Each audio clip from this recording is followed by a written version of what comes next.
Hey, Kansas City, I've got Tim Lockyer. Tim, thank you for joining us today, my man. Thanks for having us. So Tim is founder of Supporting Kids Foundation, and we've just been chatting a little bit, learning about what's going on this year. We're blessed, and it's a big deal for us to come out here and spotlight you guys for a second time. And so a lot's changing. I know it's around the end of the year, and so you've got big news coming up. And what's coming up here in February? In February, we have our annual poker tournament at Sporting Park.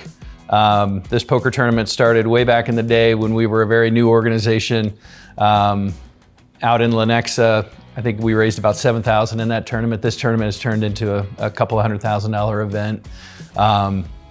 It is an outstanding, if you like poker, if you like all the stuff that goes along with it, it is an amazing event. And we have, I would say, 80% or so return rate.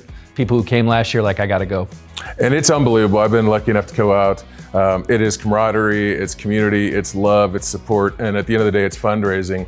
And the main thing I want to get out there, Supporting Kids Foundation, they help budget for cancer because no one budgets for cancer. And so that's something that's really, really big deal. Some of the stats that this organization has done just since 2009, they've literally brought in over around $4.5 million.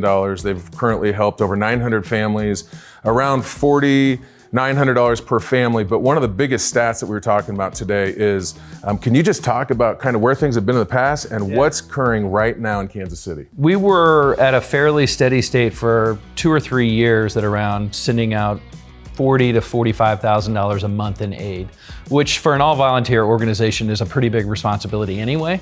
But since April, we've increased to an average of over $80,000 a month.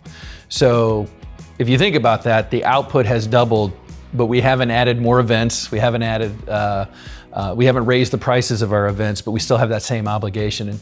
And really, it was interesting because when we asked Children's Mercy, what's the source? Because in June, we had exceeded the number of new families that we had helped from the previous year, over 100 new families, which was a little bit odd for us. We reached out to say, well, what was the source and cause of that? And the social workers told us that the oncology doctors at Children's Mercy had never seen this much of an influx in new patients.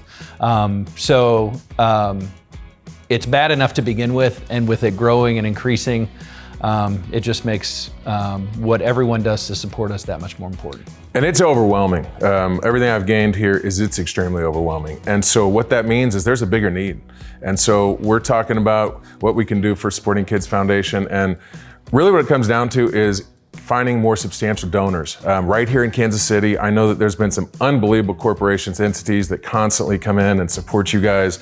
But if you know anyone at an executive level, at a corporate level, if you know anyone out there that just wants to make a difference, please reach out to these guys.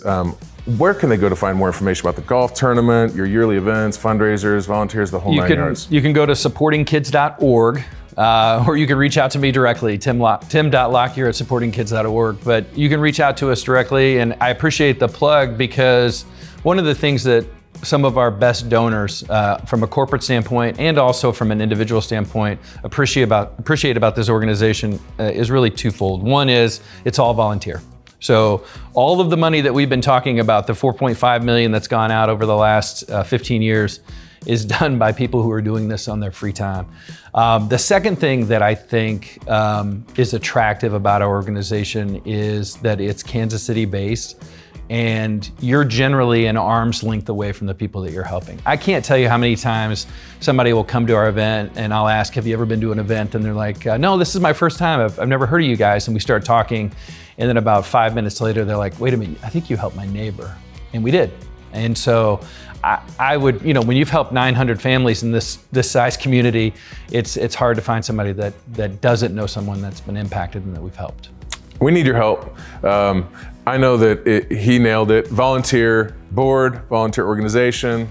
I know this gentleman's been over here since 2009, running through walls for our kids and children and families. So let's go do that for him. Let's do that for all the kids out there. Thank you to all the organization, all the volunteers, everyone behind the scenes.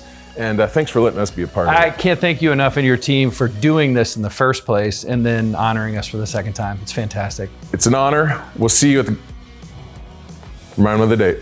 February 1st, Sporting Park. We always pick the weekend between the conference championship and the Super Bowl because we know we're going to be there anyways as Chiefs fans. So we'll see you November 1st. Come say hi. I'll be there. Come say hi to Tim. Shake our hands. Give us a hug. And if you can't, share this video. Tell your friends. Tell your families. And if you're a family out there with a child in need, at the end of the day, most important part of Sporting Kids Foundation is they're here to help you. Make it a great day.